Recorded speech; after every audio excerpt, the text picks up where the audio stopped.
everybody. You're listening to and watching the Comic Book Bears podcast. I'm Bill Zanowitz. And I'm Steve Morey. And we are your hairy, heavy homos that talk about comic books, but you don't have to be a hairy, heavy homo to listen in, or in this case, stream in.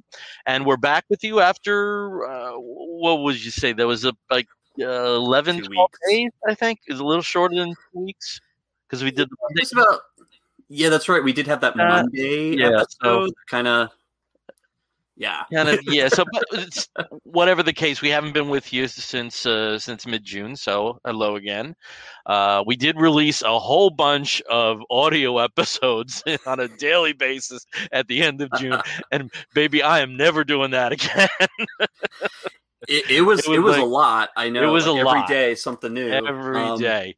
And again, the audio episodes are just reconstructions of the live streams that we do. We occasionally will do an audio only episode.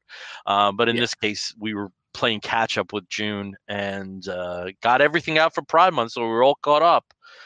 Which felt great, but I'm not doing that again to myself. I can tell you that.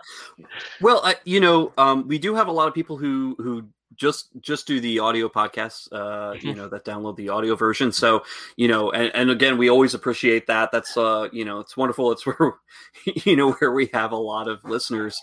But definitely if you want to watch us live, that's great. You get to interact with us. If you're watching us live on Facebook, YouTube, or Twitch, or you can, wait until we put out the audio version. You can listen in your car. It's interesting because we do have conventions starting up again. I had to check some stats for some of the press and pro submissions, and I found some very interesting stats. One is the most downloaded episode we have was the episode where we covered the first season of Legion. And interesting. That one really surprised me, but that is the most downloaded episode. The Bear City 3 episode isn't too far off in numbers, but in terms of the legacy downloads, because we do have other shows that are in our feed that we were associated with, all the old Thundercast episodes, which was a podcast that myself and Rob Stager had we're active with for a short period of time, probably like a year and a half or so. And we did cover, probably like a third of the way through the original Tower Comics run of Thunder Agents. Mm-hmm. We get legacy downloads for those like as recently as Monday. And that amazing. But, again, that also makes sense because it's not locked to a particular time. It's about an old comic book, and that's a very distinct audience. Compared to some of the other interests that we have, but the episode where we covered the first season of Legion for whatever reason is our most downloaded episode. It was really interesting seeing those stats. Well, definitely, and it is kind of cool with the Thundercast. I would be very hard pressed to find anyone else who was covering that. I mean, it's very specific, very what. But we do have a couple people who have joined us today. Right. We've got David Toby, of course. Hello, hey, David Toby. And he also does mention it's wild that those two episodes you most downloaded. The topics seem wildly different. Yes, they are very different. Very different. Yep. And we also have our good friend James Figueiredo down in Brazil. Good evening, handsome gents. Good evening, handsome James. It is always good to see you as well. But yeah, I mean, it is kind of interesting, and I love, I think we only really look at those like, right around con time, so we can kind of, see. And also, there's this thing where I always feel that if I get into a new podcast, I always listen to the first episodes. It usually isn't the best, but you have the germ of the idea and you see where things going from there. Definitely. Our 0 and number 1 episode, not so much. Not so much in the numbers of downloads. But it was interesting, and it's also I know we have a lot of people that watch the stream because we see some of the numbers, and there's a lot of lurkers and people that don't say anything, and that's okay too. We're very cool. Happy to be viewing material, very happy to be that. But still, the audio numbers compared to the video, I mean, the audio just blows that stuff away. It's still an audio dominated situation, so. I just guess they just haven't seen our handsome faces yet. No. Yeah. or have too much to do at 9:30 Eastern time on a Thursday night, which, we have a bit of like me, you're probably sleeping. We don't have the dark side shows. They're kind of gone for a little while. Yeah. So it's it used to be the night of must see TV. You remember? Yeah. Yeah. Oh, back in the 90s. Yeah. A lot of 90s stuff came through today. It was very strange. Yeah. I shouldn't do that because I had a lot of sex in the 90s, and I had there was a lot of good things that happened. So well, I did not. I did not, because it was the 90s and I was just a teenager and also in the closet very much so. Yeah. But I did watch a lot of TV, so okay. So since we are talking about this being a visual medium, we probably should go over what we're wearing. So nice. Steve, let's see what T-shirt you have there. Now, some of you who have been watching have seen this shirt before. It is one of my favorites. There's an artist, and I forget their name, and I apologize, who submits a lot with Woot.com, where they reimagine the Peanuts characters in all sorts of great franchises, and this one is the Peanuts characters as the Scooby Gang. Not the Buffy Scooby Gang, but the original Mystery Machine Drive-In Scooby Gang. Okay, and my shirt is Secret Jewish Space Lasers, a nod to one of the truly bizarre QAnon theories. Just for background, folks, July 4th was my birthday. So my other half came through with some pretty cute gifts, and this was one of them.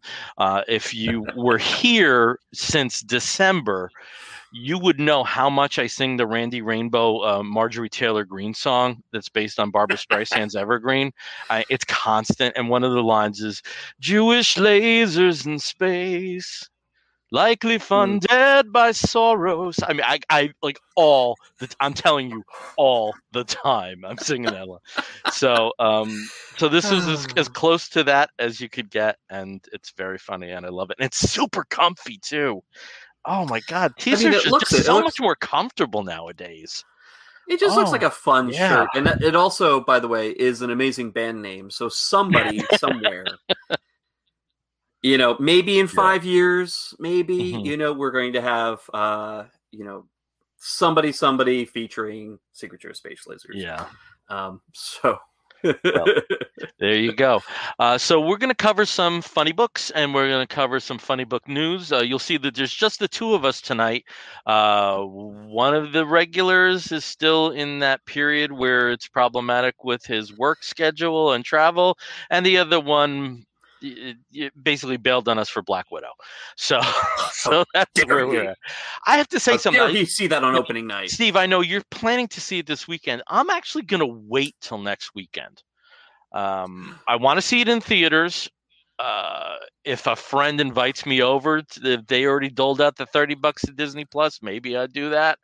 But I just want to be just that slight bit safer, and maybe wait till the second weekend instead of the first because of crowds.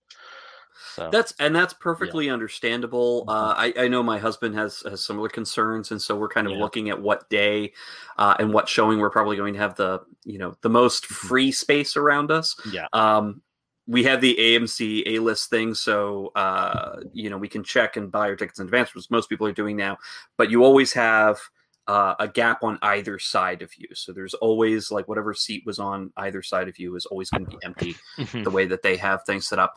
We do have a couple other comments here. Brian Pittard, who we love to see you, but we would love to have you back. I know you're busy. I know you're traveling and all that. And, we can't wait until you're not traveling so much anymore. But Brian does mention Bill needs to sing more on the show. And I do second that. I think, not that we're going to have a musical episode, but I think we could. Can you imagine if we did have a musical episode? I'd have the triangle. That would be my entire thing. I can't sing at all. In the early days before Skype and Zoom were better, we attempted to do this. Was before you were on the show, Steve. It was Brian, and wondering if Brian remembers this, and Justin and myself, and we tried to do "Have Yourself a Merry Little Christmas," just a few stanzas of it, and do like comic book lyrics, like if Dr. Fate allows, and hang his shattered star in the highest bough, and yeah. The only way it comes through is cheesy, folks. And it was a bomb. It was La Bamba. It was so technically bad when we did it. As David Toby also put up, as you said that, Bill about to sing La Bamba. I would sing La Bamba, but with the English lyrics. I am not a mere sailor. I am not a mere sailor. I'm the captain. I've never ever heard the English lyrics. That's it. Brian, oh Lord, I forgot. Yeah. Brian, Brian. Lord. I can just hear Brian say, "Oh Lord." Yeah, it was so bad. Oh God, it was so. And all of us can sing to a certain degree. We're all pretty good singers, the three of us. And you'd never tell from the way that thing ended up. See, we just need to do it, but run it through auto-tune, and I guess it'll be fine. Yeah, it'll be. But the services are better now for that, so I don't think we would encounter. But this was early. This was like 2012, 2013 or so. Oh, the long ago, the before times. Yeah. Oh. All right, so you have some news you wanted to bring up, so why don't we cover that first? Yeah, we had some interesting news articles that have been going Somewhat on interesting the past developments, week. And actually some just happened within the past day. And one of the biggest announcements, because San Diego Comic-Con, at least the virtual Comic-Con, is going on for sure, I think next weekend.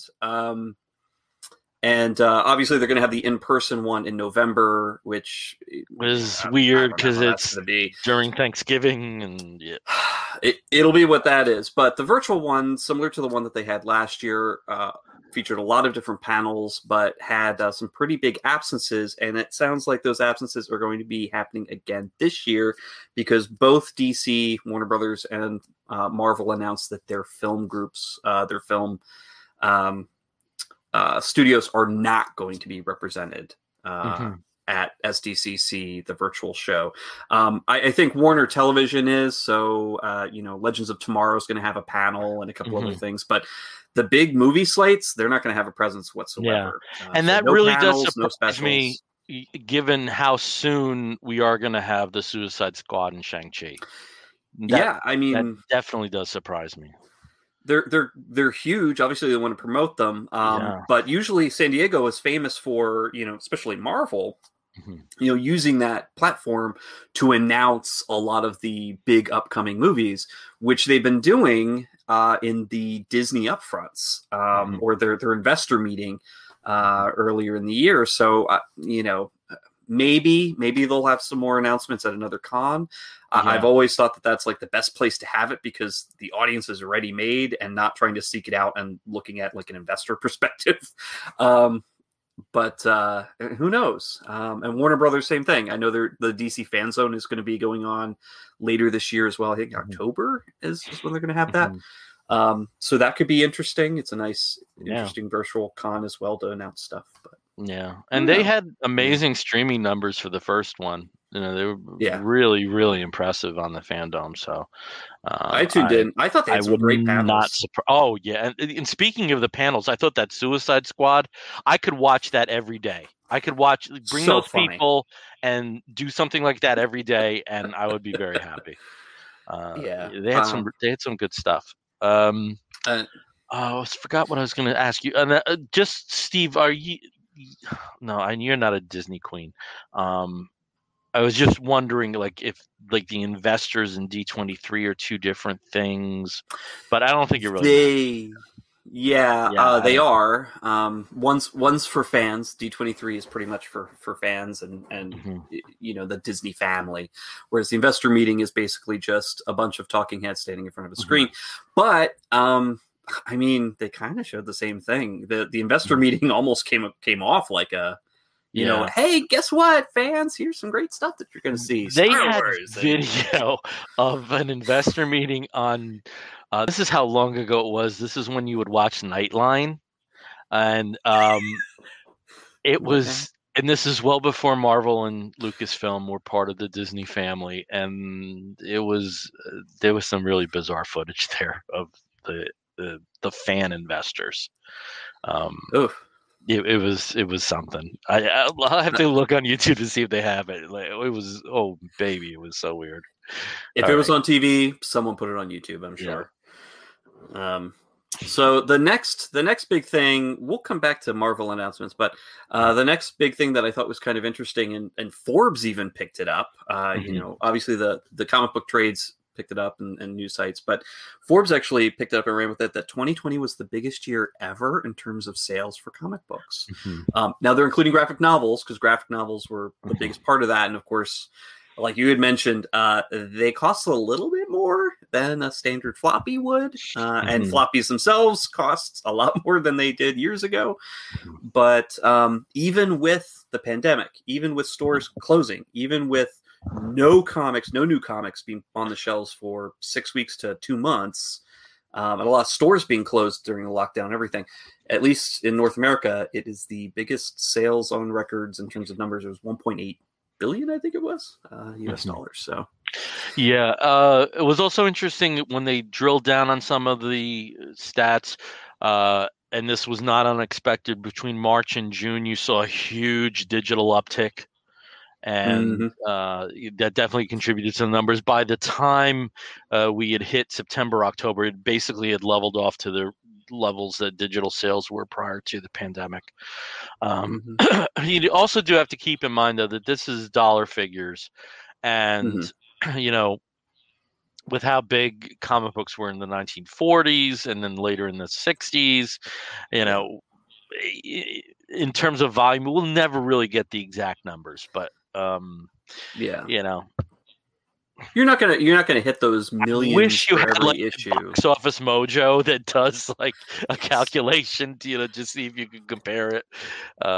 You know, for the adjusted for inflation. I used to live on that section. Oh my god, I love that stuff. Well, and now it's going to be kind of tricky, because I know when you had a single distributor doing everything for years, Diamond would have their monthly lists of what their highest sales numbers were. Obviously, that's been kind of split and broken a little bit because all of DC is at Lunar, but then also now Marvel is going to be at Random House. I think with Marvel at Random House, I think some form of top 300 chart is going to return. It's going to have to, because you have to gauge. We can't live in a fishbowl.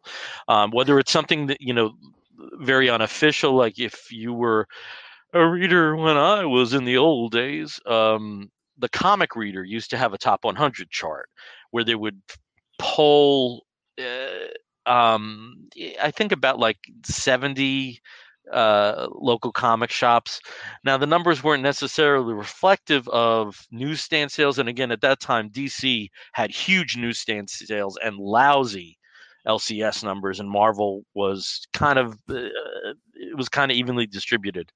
It was much more consistent. But you know, you had books like you know, particularly the Superman titles at the end of the 70s, because of the film, had a huge bump, which just was not reflected at all in the LCS numbers, because Marvel was just far more dominant in that field at the time, and at least it was something. You know, it was something to gauge.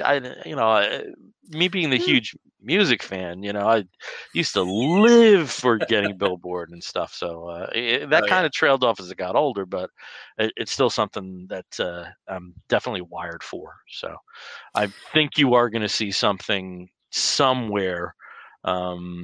I don't know what would be the most sensible resource, you know, whether it is, you know, one of the premier news sites or something gossipy like Bleeding Cool, but I do think you are going to have something out there that's going to be at least a fragmented reflection of where the sales actually are. So, Yeah, somebody that's going to aggregate all the different sales charts, which of course, I'm sure you can still get from Diamond and Lunar, and you'll be able to get from Random House because of course will publish it because that's what they do with their own book sales. So, I did want to go back and mention David had come up. This is in reference to the San Diego Comic-Con news. Con FOMO is going to be real for him for a long time because they haven't let him leave the country yet. Australia, of course. Again, and also, David, I know you really like this shirt. And it's just something I have to tell people, because I've mentioned in the past that I'm retired Catholic. I'm not Jewish, but I'm Jew-ish. So I just felt that I should clarify that. I went to a hell of a lot of bar mitzvahs growing up. Just as many bar mitzvahs as confirmations. So just where I grew up. So just thought I'd mention that because you aren't getting thrown if you did hear me talk some Catholic guilt and confusion talk in the past. Yeah. I went to Catholic school. I guess that kind of counts. I went to Catholic school twice. Yeah. Yeah. No, I didn't go like 2 days. I went at 2 different times. Yeah. No. I didn't go 2 days. I walked in the door and I walked right out. I'm out of here. Yeah. It's not for me. Yeah. I also never went to first grade. We moved from Passaic County to Bergen County when I was so that would carry the thing. So when I was 7, and they had different registrations times because I was a summer birth. So I went to kindergarten at Catholic school, and then went directly to second grade when we moved. I had to take some test. I guess I put the square peg in the square hole. You know what that means though, because you never passed first grade. Everything after that doesn't count. Yeah. Well, sorry. Right, so they'll cancel my student debt. Okay. I'm okay with that. I'm okay with that. I was just thinking you're going to have to do the whole Billy Madison thing again. Take away my law license. I'm okay. I'm okay with that. I'm perfectly fine with that. Sorry, New Jersey bar. I'm sorry. It says you didn't have the first grade. You got to take first grade. Yeah. Sorry. You got to go back. Got to go back and do it. And then you'll have to learn like. You strike me as somebody who could have skipped a grade, though. I didn't. Yeah. But you strike me as somebody who could have. I don't know if I could have. I skipped a couple levels in language classes, but that's just because I was a dork and took like summer classes privately, and yeah. All right.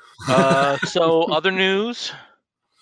One of the things that I thought was really interesting, and I didn't take any notes about this, but I know that you were really interested in this news story that was carried on Bleeding Cool about a certain comic shop up in Kingston, Ontario. Yeah, that was a bit strange. Yeah, it was strange and terrifying, and very much aligned with our interests. Let's put it that way. Yes. Our interests of driving trucks through business doors. I think that's really what brings us together here. No, that's not quite it. No. What we're referring to, there was a store in Kingston, Ontario, and again, I don't have the note in front of me, but the FedEx driver had just made a delivery and was about to leave when a pickup truck plowed right through the front door of the comic shop, just narrowly missing the poor FedEx driver, all caught on the store's camera. And the owner of the store was, again, terrified and horrified that this happened. And again, it's terrible to have happen to a business like that because they have to close. Mm-hmm. And thankfully he had insurance. But of course he had some great pictures afterwards. That, he showed he did have a sense of humor. And he had a sense of humor, and yes, he was quite cute. And was a snack, I believe the children say. Also, though we didn't cover this is on our page. There is a comic shop in Houston, Texas, that has been suing the nearby Crown Plaza Hotel for damages because people were throwing. And I don't mean to laugh, but just the mental picture of a succession of fire extinguishers going. I mean, it's on our page. It's unreal. But in the pleading for in one of the pleadings to the court, they characterized the damages in comic book form. You have to see this. It's amazing. Look at it. Maybe we'll talk about it next week when we have more people, because I would really love to talk about this with Caleb. So that's on our page. Also, we got the trailer for What If, and I was blown away. I love the animation style. I know we're not getting all of the actors from the MCU doing the vocals, but they got some pretty good doppelgangers vocally. And from what I saw, there's no story I don't want to see. Yeah, and just combinations of characters you would never put together. Characters flipping for others, and it's on all of Marvel's platforms right now. Go watch it after you finish with this, because it really, really was cool. I mean, it hits in split second format. You're going to see like tiny little glimpses of some of the stories, but Marvel Zombies, Peggy Carter as Captain Carter, just a whole bunch of interesting things are popping up in this. And I would not be surprised if, because it is a Marvel show and it is tied into the MCU in a way, that maybe some of the stories could be referenced in some of the future movies, especially Doctor Strange. And anything now that we have with Loki and also what appears to be happening with the Spider-Man film, which is I've always considered them MCU adjuncts, because not every element is MCU-ish. Yeah, they're adjacent. No, they're definitely part of the MCU. Don't yell at me. Don't yell at me. It's just I'm just saying that not every creative decision involving the films at Sony is you know what the hell I'm talking about. Why do I have to figure it out? That's one of my favorite Kiki and Herb lines. Very, very favorite. But it does seem that the concept of multiverse is going to be key in the next few films. So it's been pushed big time in the Loki TV series, which is excellent, by the way. Everybody should be watching that. It's good. I love it. Well, good for you. I thought that this 5th episode was the best.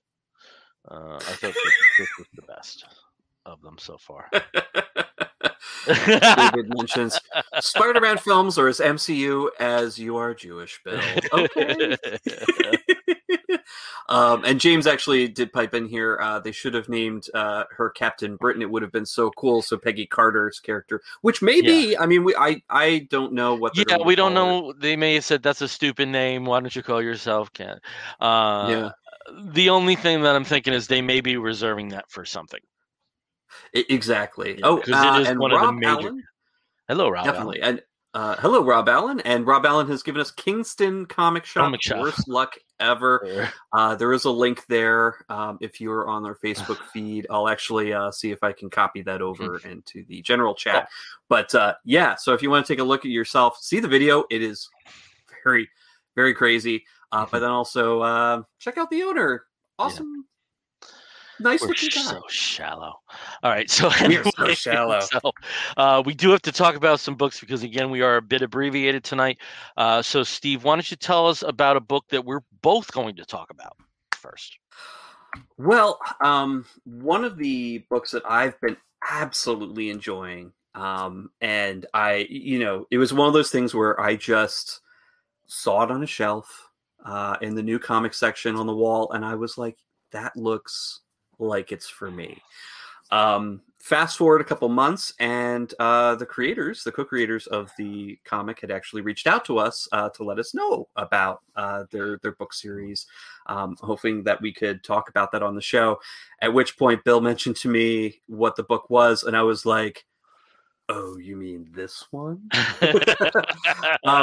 Alice in Leatherland. There are 3 issues that have been released so far. And of course, I have all 3 because it is amazing.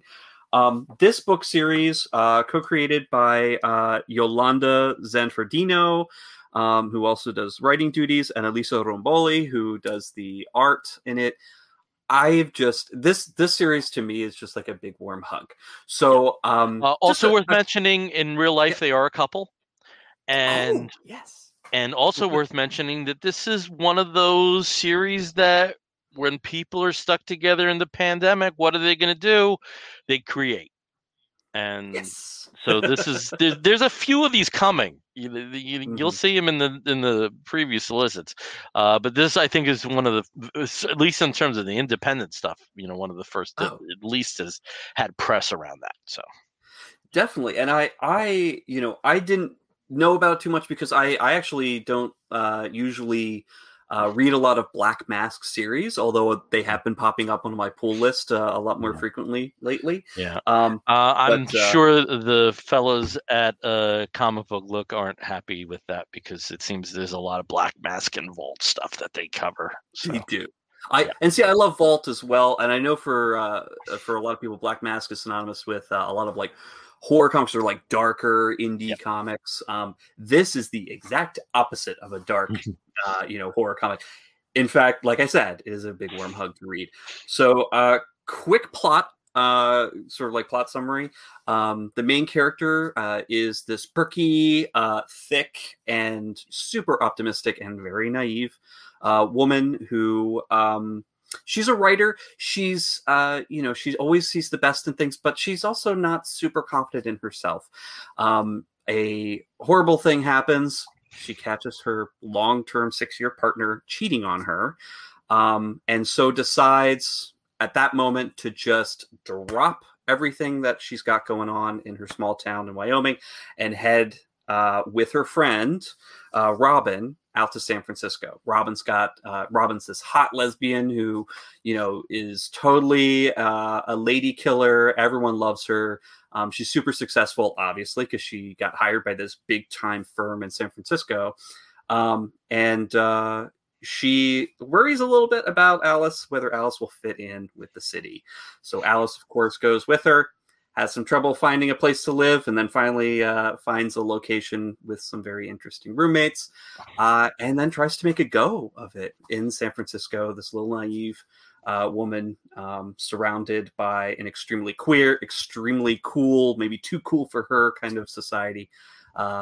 But she's going to make it work. And all the while, we also get sort of her internal thoughts as journal entries, as part of a children's book, sort of a fairy tale that she's writing, where she stars as herself as a bug, as a lightning bug, and also writes on her different encounters and her friends into the story as well. So very fun, very fun. Yeah, I absolutely loved it. It has a very romantic comedy feel to it. I love that you have kink incorporated as a backdrop.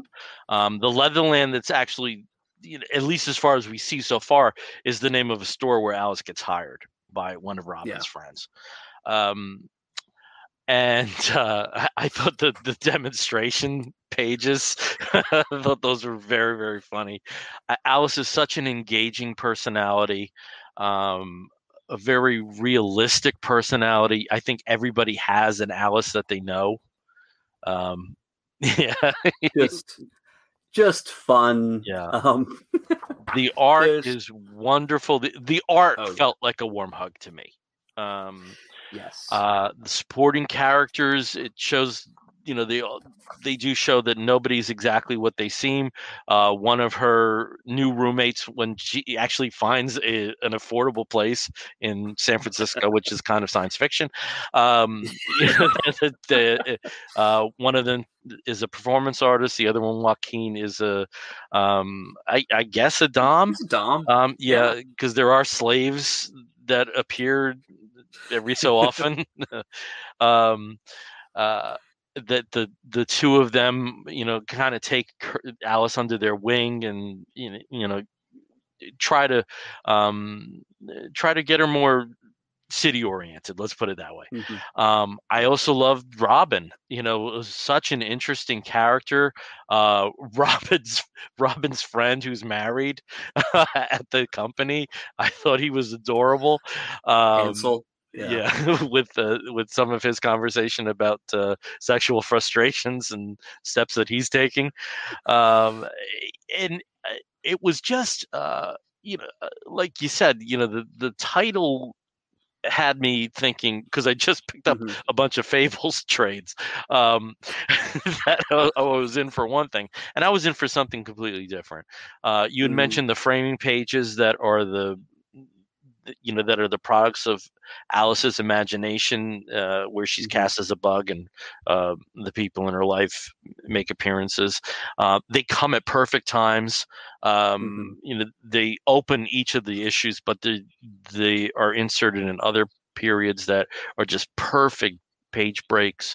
I really adore this. I know we're not doing justice about the charm of this book. I know we're not. And it's almost like, how can I put this? It's like an adult children's book. You know, you can't give this to a kid. Please don't. You know, if just on the dildos that Alice is holding at times, you know. I mean, if you want to give them a really early education, maybe. Sure. But there is this wide-eyed innocence about the main character and about the story, how it's formatted, that is nothing but charming. And just, you know, as you said, I think it's very important to say that we did receive review copies for this. If you look on blogs, you know, there are always those disclaimers. We have to say that as well. But we often get review copies and we just don't talk about it because we didn't like them. This was not the case. This was a truly wonderful book. And you know, since I'm behind the times on digital, this is a must get for me and collected. Because I always want this book in the format that I enjoy, and looking forward to the next few issues. I believe it's 6. I believe that's what was said. I know the third issue is out already, and the fourth issue is coming out pretty soon. I don't want to say if it's this coming week, but I just love it. The art is amazing. Romboli has this way of putting the person's expression on there, and there is a bit of a manga design, but there's something just so expressive that you see, so inviting. Like, boy, it's like a neighbor thing. Come on in. It really is. And plus, we get some bears over during Alice's first San Francisco parade. Really cute sequence. Really cute sequence. It's not spoiling much in the second issue, but she finds herself in the middle of a pride parade, which is her first, I guess, her first pride parade. And she tries to fit in, so she gets herself a Mama Bear t-shirt because she likes bears, because she used to live in Yosemite. And she gets basically very quickly adopted by a large group of very large bears, who then bring her into the parade. And it's just a great sequence, and just her expressions, the looks in her face, the emotional power of the page. You go on the journey with her, and also with Robin too. You see things from Robin's perspective, you see things from Allison's perspective, looking at Robin, and you can put both halves together.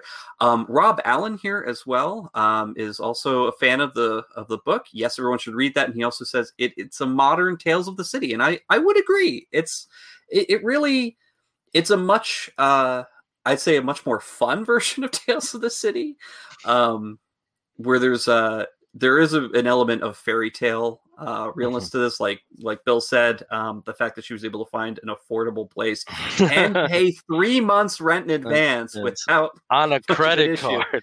On a credit card was kind of fantastic.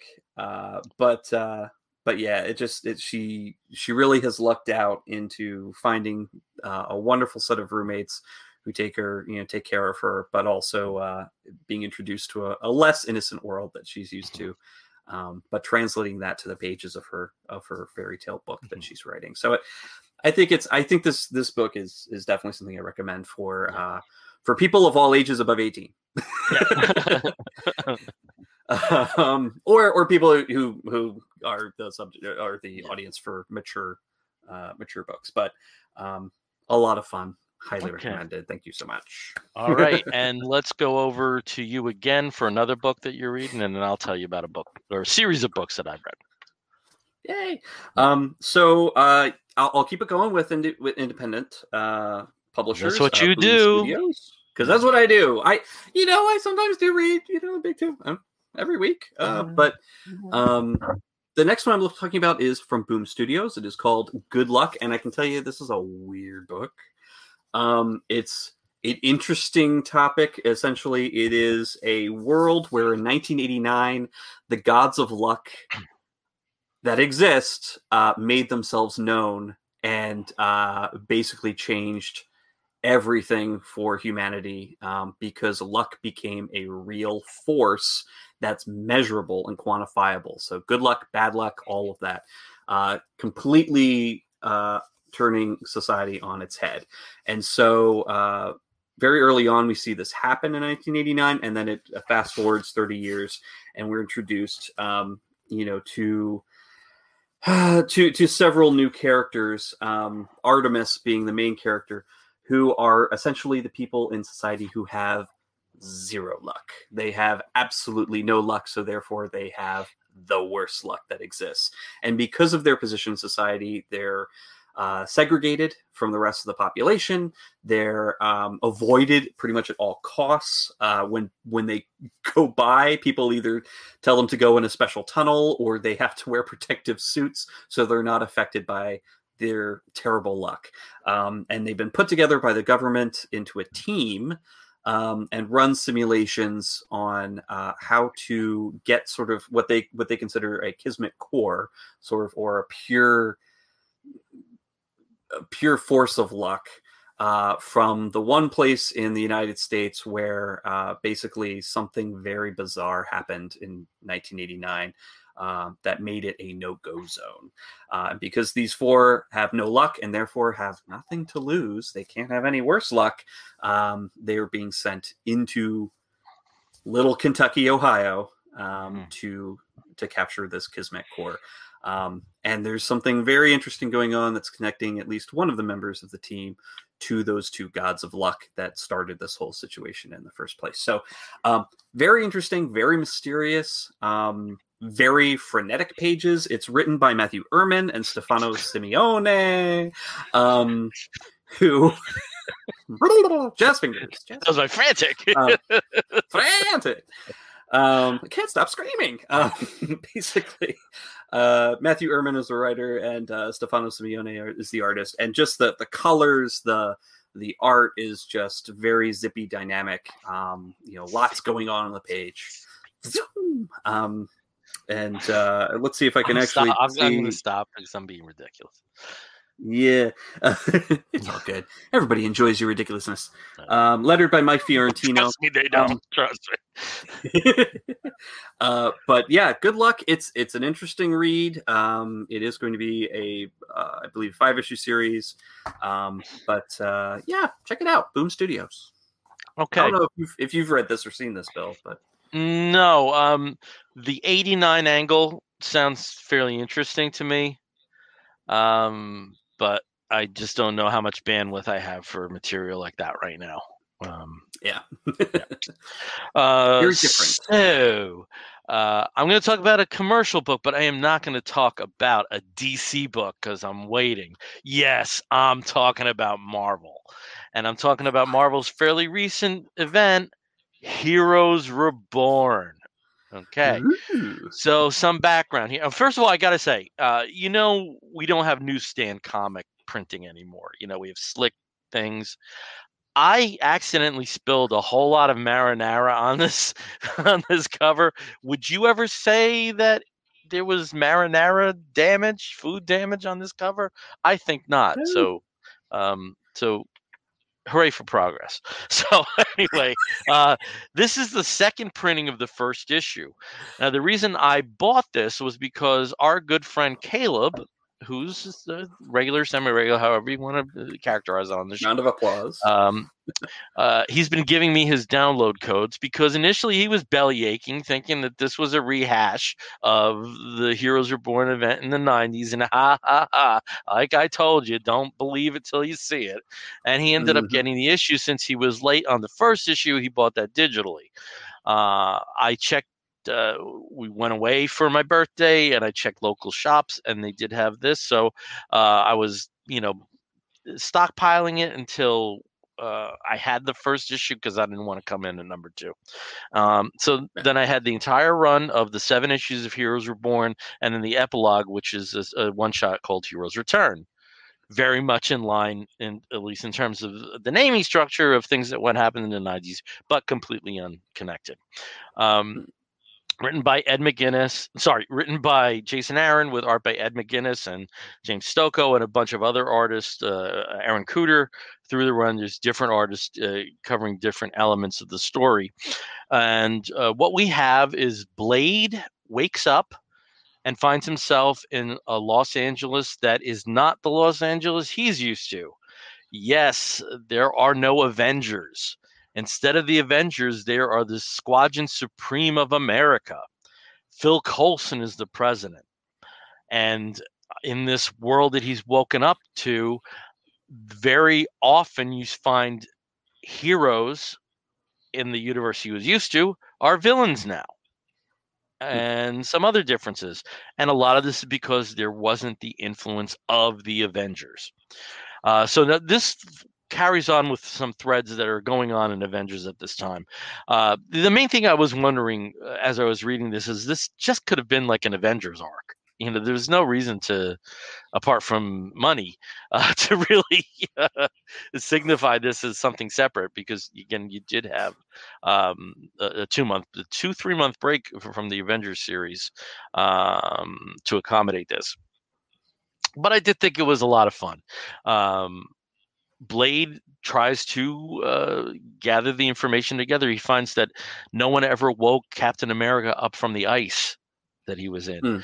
That Thor, through punishment of Odin, never was able to regain his consciousness as the god of thunder. There's a different Phoenix Force. They've been kind of babysitting a Starbrand child in the Avengers run. That Starbrand child is a little bit older in this. So Blade's main mission is to get some form of the Avengers together to find out what's going on. But as that happens, we do have spotlight issues on each of the members of the Squadron Supreme of America. And with the last issue, issue 7, effectively being a team issue. And if you've been familiar with the Squadron Supreme, they are analogs of DC Comics characters. You have here Hyperion, who is Superman. You have Princess Power, who is Wonder Woman. You have Nighthawk, who is Batman. You have now called the Blur formula, the Wizard, that is Flash, and Dr. Spectrum, who is a stand-in for Green Lantern. The first time you saw characters that were like this was in the late 60s, and in the Roy Thomas John Buscema run of Avengers, where you had the Squadron Sinister, and they were villains. And these are not necessarily noble characters, some of them. And I like that nod to the history of the Squadron Supreme conceit. You find that there are machinations of somebody behind the scenes. And the most perfect illustration of this is, instead of God we trust, we have in whom we trust. And when you see who that is, a lot of things start to make sense. Also very important to say, Black Panther is missing. Wakanda is a legend. And we see that character and why they decided to hide Wakanda from the world, which was initially part of the story way back. It makes sense when you do have assholes that are effectively the Justice League. Makes a lot of sense to stay in hiding there. I thought it was like good old comic book fun. I don't know if it justified taking one of the franchise books off the grid for 2.5, 3 months. But as somebody who's like kind of down on Marvel right now, and I really just haven't read a lot of Marvel that's fun lately. There have been books I enjoy, but there's a fun factor that just isn't there. It certainly isn't in Aaron's Avengers. Sometimes that's a real slow to go through, but it was a nice diversion, and I was glad I had it. So Heroes Reborn, not an enthusiastic recommendation, but for mindless fun, I say you could do worse. So. I did not read any of the tie-in one-shots. There's 10 of them, which covers what non-Avengers characters are doing during this time.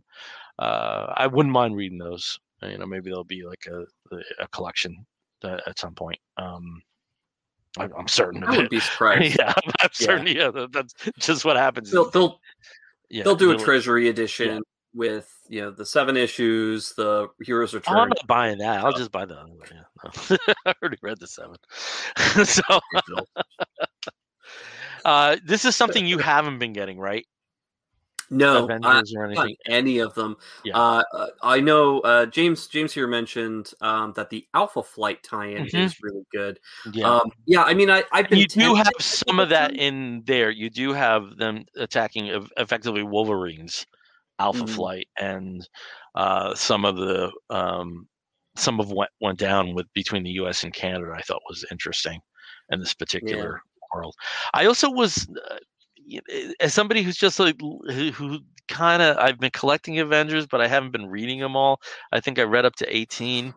There's a very different version of Phil Coulson that's around right now. It kind of is a thread that followed from Secret Empire a little bit, like a tiny bit. Yeah.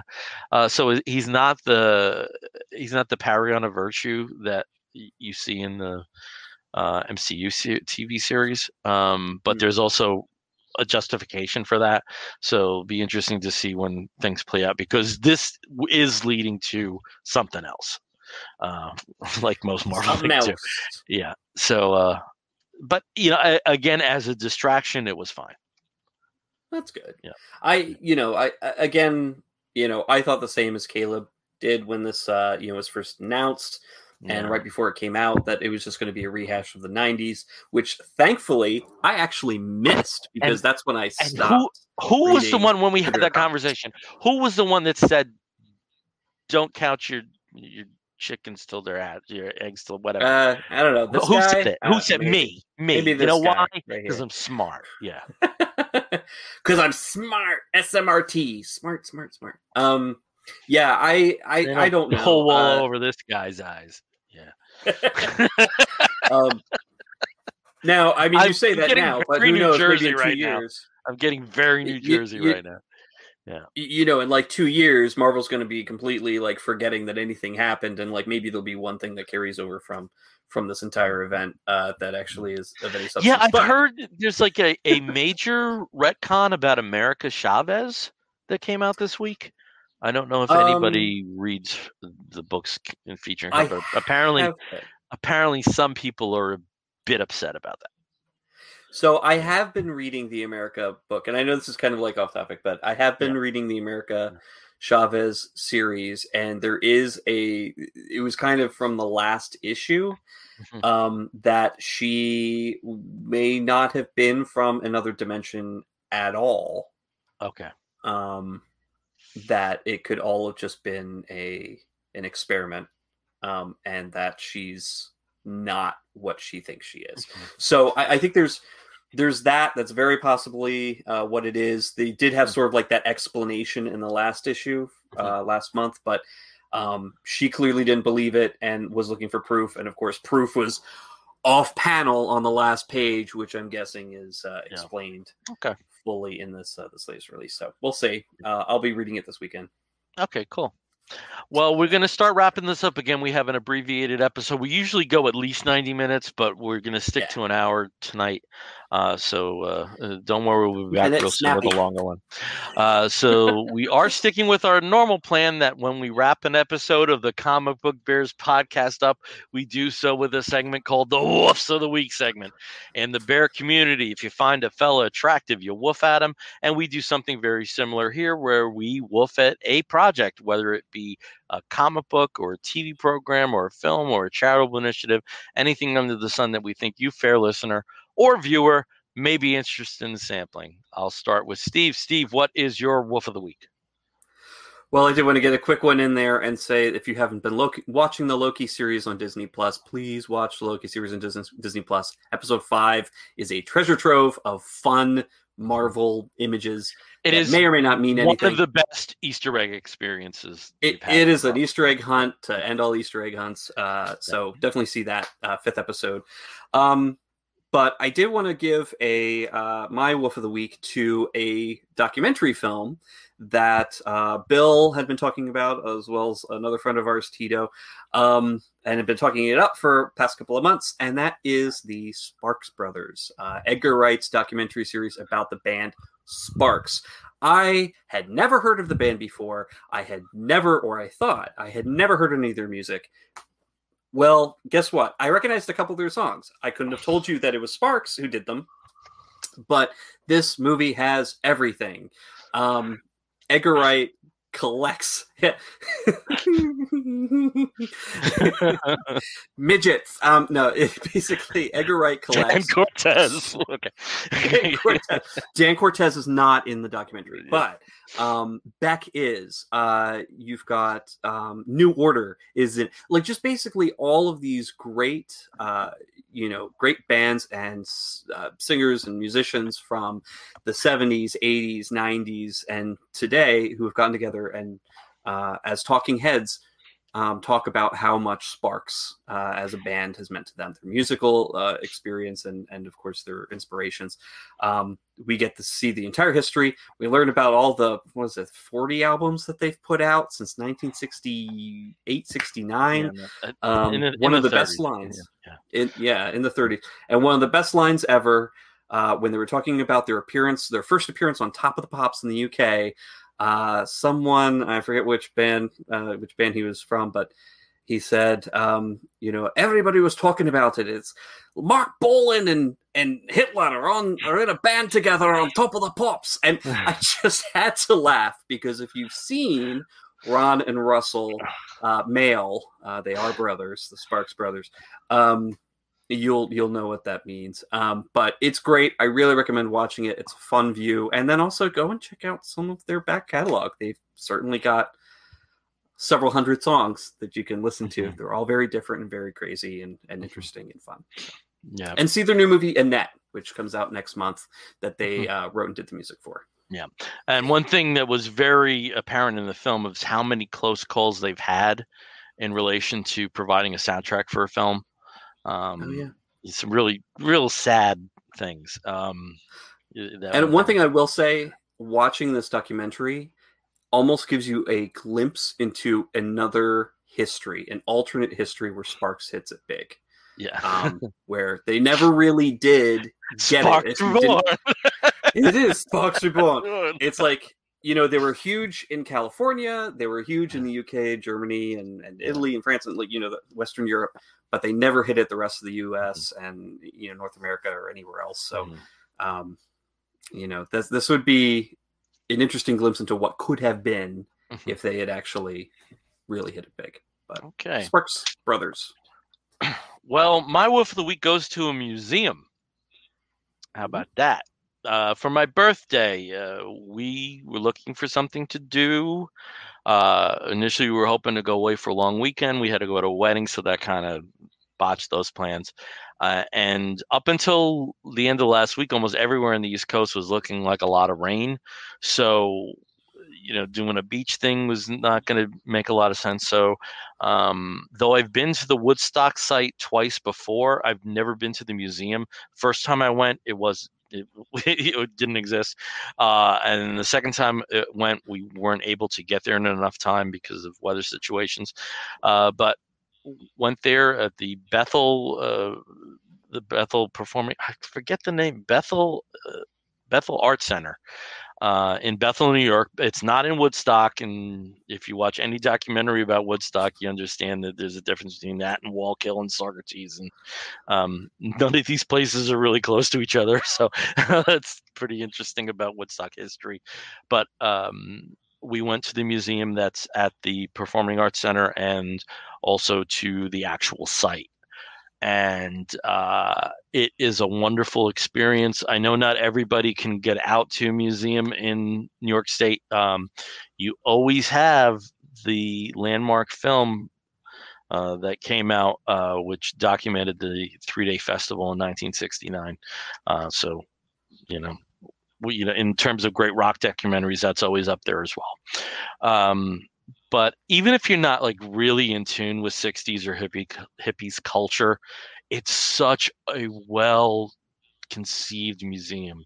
And what ended up being a beautiful day, I could have sat on the precipice where you look down upon the natural bowl where the concert took place. I could have stayed there all day. If you go to my personal Facebook page, I've made all the posts public because of a neighbor doesn't know how to do anything. So there's tons of pictures. They had a wonderful exhibit there about the influence of psychedelics on late 60s and early 70s culture. They do have rotating exhibits in what's effectively is the basement. And this also led to a flurry of me watching documentaries. A couple of years ago, literally 2 years ago on the 50th anniversary, they put out a 38 disc set, which basically replicated the entire concert from existing tapes. Don't try to buy it now. It'll cost you about $5,000.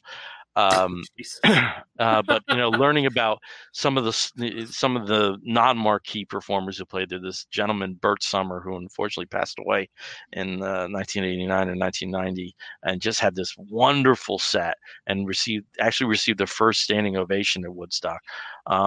His story is wonderful, each performer gets their own section. It's so well conceived. You have films that are going around. They have the Woodstock buses in there, and that's a truly interesting history. What led up to Woodstock, with the civil rights movement and the British invasion, and even the NASA space program has a role there. It really is something great, but very expensive. Gift shop. One thing I picked up, and this is just so wonderful, is this is a compilation of New York Times articles about Woodstock over the years. You have the entire set list of the show there. Just a really wonderful collection. There's really cool stuff in there. Pricey, but really good stuff. And if you can make it out there, I very, very strongly encourage you to do that. It probably was the best pop culture museum I've ever been, excuse me, ever been to. You might have to take over the ending, Steve. Hold on a second for me. Oh no. I totally forget. I just totally tune out whenever you go through the ending, so I don't remember anything. Boy, okay. Okay, so we're going to wrap that up before the voice really goes. Again, we are the Comic Book Bears podcast. You can find us on the Twitter and the Tumblr and the Instagram as Comic Book Bears. You can find us on the Facebook as Comic Book Bears Podcast. You can listen to us through iTunes. You can listen to us through Stitcher Radio and many of the other podcasting platforms. And if you want to write to us, please do so by sending an email to comicbookbears@gmail.com. Until next time, I'm Bill Zanowitz. And I'm Steve Moore. You're going to hear a woof and an explosion, and we'll be back real soon. Take care, everyone. Woof.